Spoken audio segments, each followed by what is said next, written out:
Hello friends, तो आप सब कैसे हैं? उम्मीद करते हैं कि आप सब अच्छे होंगे। तो आज हम क्लास 10 का प्रश्नावली 1.2 का प्रश्न तीसरा पढ़ाने वाले हैं।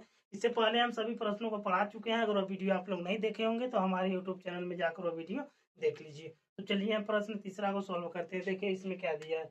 इसमें दिया है कि सिद्ध कीजिए कि निम्नलिखित संख्या है अपरिमेय संख्या है। देखिए जो तीन प्रश्न है, तीनों प्रश्न क्या है, एक अपरिमेय संख्या है जिसको हमको क्या करना है, सिद्ध करना है। तो आपको जब भी अपरिमेय संख्या सिद्ध करने के लिए पूछे तो आप क्या करेंगे, यानी यहाँ पर अपरिमेय संख्या है तो आप इसका उल्टा मान लेंगे, मतलब इसको हम परिमेय संख्या मानकर क्या करेंगे, सिद्ध करेंगे, जो कि हम बता चुके हैं। ठीक है, इसको हम क्या कर लेंगे, इसको हम अपरिमेय है तो इसको हम क्या कर लेंगे, परिमेय मान लेंगे। ठीक है, तो परिमेय मानेंगे। तो पहला प्रश्न देखिए हम सॉल्व करते हैं। तो पहला सॉल्व प्रश्न क्या है, 1/√2 है। ठीक है, तो इसको हम क्या करते हैं, सॉल्व करते हैं। तो यहाँ पर आप लिख लीजिए माना माना 1/√2 एक परिमेय संख्या है। परिमेय संख्या है, परिमेय संख्या है। ठीक है, अब देखिए जब हम इसको परिमेय संख्या माने हैं तो परिमेय संख्या क्या होता है, यानी परिमेय संख्या किन किन कंडीशन में, यानी कोई संख्या आएगा तो उसको हम परिमेय संख्या कहेंगे। तो हमको इसको जानना जरूरी है। ठीक है, अगर हमको परिमेय संख्या के बारे में नहीं पता रहेगा कि परिमेय संख्या होता क्या है, तो हम क्या करेंगे, 1/√, यानी कि हम इस अपरिमेय संख्या को हम सिद्ध नहीं कर पाएंगे। ठीक है, तो अब क्या करते हैं, हम परिमेय संख्या क्या होता है, इसका क्या कंडीशन होता है, इसको हम जानते हैं। तो हम बता चुके हैं कि पहला तो कंडीशन होता है कि जिसे यानी कि हम भिन्नों के रूप में लिखते हैं, जिसे हम p/q के रूप में लिखते हैं, उसे हम क्या करते हैं, परिमेय संख्या कहते हैं। मतलब जिसे हम p/q के रूप में लिखते हैं उसे हम क्या कहते हैं, परिमेय संख्या कहते हैं। और q का मान क्या होना चाहिए, 0 नहीं होना चाहिए। एक तो यह हो गया, और एक होता है सहभाज्य संख्या। सहभाज्य संख्या, ठीक है, सहभाज्य संख्या। अब ये सहभाज्य संख्या क्या होता है, देखिए जब भी किसी संख्या का अगर हम मस करेंगे, यानी हम HCF करेंगे, तो यानी उसका मस एक आएगा तो उसको हम क्या कहेंगे, सहभाज्य संख्या कहेंगे। ठीक है, मतलब HCF एक आएगा, मतलब मस निकल कर एक आएगा तो उसको हम कहेंगे सहभाज्य संख्या। और जिसका मस एक निकल कर आएगा उसको हम क्या कह देंगे, परिमेय संख्या कहेंगे। ठीक है, और एक होता है पूर्णांक संख्या। पूर्णांक संख्या, ठीक है। अब ये पूर्णांक संख्या क्या होता है, पूर्णांक संख्या देखिए कि पूर्णांक संख्या प्लस और माइनस दोनों में आएगा। जो भी संख्या आएगा प्लस में भी आएगा और माइनस में भी आएगा तो उसे हम पूर्णांक संख्या कहेंगे। लेकिन वो संख्या क्या होना चाहिए, वो संख्या दशमलव में नहीं होना चाहिए। मतलब 1/2 जैसे ही दशमलव में हो गया तो दशमलव नहीं आना चाहिए, क्योंकि ये पूरा नहीं है ना, आधा हो जाएगा। ठीक है, पूर्णांक संख्या का मतलब कि पूरा संख्या रहना चाहिए, चाहे वह -3 हो, चाहे तो सिर्फ 3 हो, चाहे तो -2 हो, चाहे प्लस और माइनस में दोनों में हो। ठीक है, तो इसको हम कहेंगे पूर्णांक संख्या। ठीक है, और सभी पूर्णांक संख्या क्या होते हैं, परिमेय संख्या होते हैं। ठीक है, तो अब हम चलते हैं प्रश्न पहला को सॉल्व करते हैं। देखिए प्रश्न पहला क्या है, प्रश्न पहला में क्या है, 1/√2। अब बराबर, अब हम किसके बराबर में इसको सिद्ध करेंगे, तो हम परिमेय संख्या के बराबर में सिद्ध करेंगे। तो परिमेय संख्या को हम लिखते हैं, यहाँ पर क्या होता है, p/q होता है, तो p/q लिख देंगे। ठीक है, अब इसके बाद देखिए हम क्या करेंगे, इसके बाद हम इस संख्या को पलटेंगे। तो यहाँ पर हम लिखेंगे कि संख्या को पलटने पर, संख्या को पलटने पर। ठीक है, अब देखिए अगर हम संख्या को पलटेंगे तो क्या हो जाएगा, 2 जो है √2 ऊपर आ जाएगा और बराबर में क्या आ जाएगा, p/q है तो p/q आएगा। ये जो एक है, एक हमेशा यहाँ पर एक नीचे रहता है, आप लिख भी सकते हैं नहीं भी लिख सकते। तो एक यानी कि यहाँ पर ऐसे √2 आ जाएगा। ठीक है, तो आप समझ गए होंगे। तो आप क्या करेंगे, अब देखिए, अब यहाँ पर देखेंगे हम तो क्या है कि √2 जो है एक अपरिमेय संख्या है, लेकिन p/q क्या है कि परिमेय संख्या है।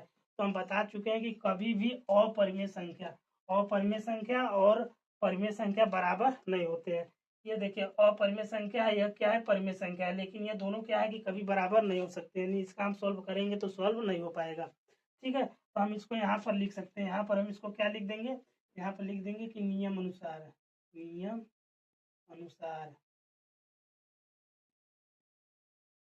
नियम अनुसार अपरिमेय संख्या, अपरिमेय संख्या, अपरिमेय संख्या तथा परिमेय,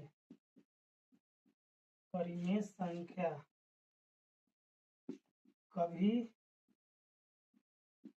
बराबर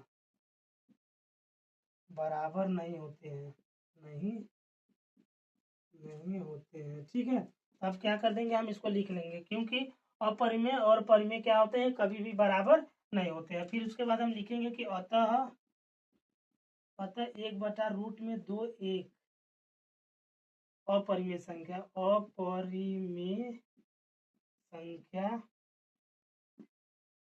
अपरिमेय संख्या है। ठीक है, तो आप समझ गए होंगे। यहाँ पर देखिए दोनों क्या है कि बराबर नहीं हो सकते, तो इसी जगह क्या हो जाएगा, ये सवाल सॉल्व हो जाएगा। ठीक है, तो अब क्या करते हैं, हम प्रश्न दूसरा को सॉल्व करते हैं। तो प्रश्न दूसरा को सॉल्व देखिए हम इसी जगह कर लेते हैं, इसको मिटा कर थोड़ा सा। ठीक है, अब देखिए प्रश्न दूसरा में क्या दिया है, प्रश्न दूसरा में दिया है क्या, तो यहाँ पे लिख लीजिए प्रश्न दूसरा 7√5। ठीक है, इसके बराबर में भी क्या कर देते हैं, P/Q को हम लिख लेते हैं। ठीक है, अब देखिए अब इस 7 को हम क्या करेंगे, इस पार भेजेंगे, तो इस पार भेजेंगे तो क्या हो जाएगा, इस समय 7 क्या है कि गुणा में है, तो गुणा में है तो इधर आएगा तो क्या हो जाएगा, बटा में हो जाएगा। तो यहाँ पर लिख दीजिए √5 और बराबर में क्या हो जाएगा, P/Q।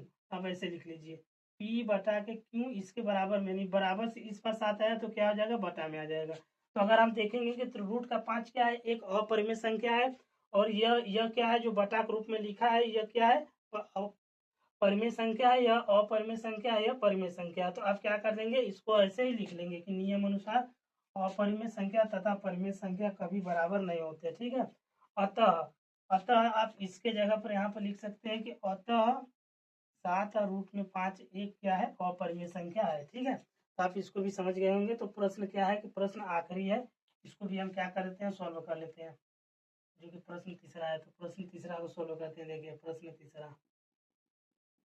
प्रश्न तीसरा क्या है, यहाँ पर 6 और प्लस में क्या है, √2 है, इसके बराबर में क्या हो जाएगा, P/Q हो जाएगा। ठीक है, अब क्या कर देंगे, √2 इधर आएगा तो ठीक है, बराबर में P/Q है तो P/Q हो जाएगा। अब देखिए ये जो 6 है इसमें गुणा में नहीं है, इसमें प्लस में है। ठीक है, बीच में प्लस का चिन्ह लगा है, मतलब ये गुणा में नहीं है, प्लस में है। इसको इस पर यानी बराबर, इस बराबर के इस पर भेजेंगे तो क्या हो जाएगा, -6 हो जाएगा। तो हम इसको देखेंगे तो यह भी क्या हो जाएगा, यह जो √2 है एक क्या हो जाएगा, यह भी एक अपरिमेय संख्या हो जाएगा, लेकिन यह क्या है कि परिमेय संख्या हो जाएगा। ठीक है, तो क्या है कि अपरिमेय और परिमेय क्या होते हैं, कभी भी बराबर नहीं होते। तो आप इसको यहाँ पर लिख लीजिए। इसको लिखने के बाद में अतः की जगह पर यहाँ पर जो यह है, अब इसको लिख लीजिए 6 प्लस में √2।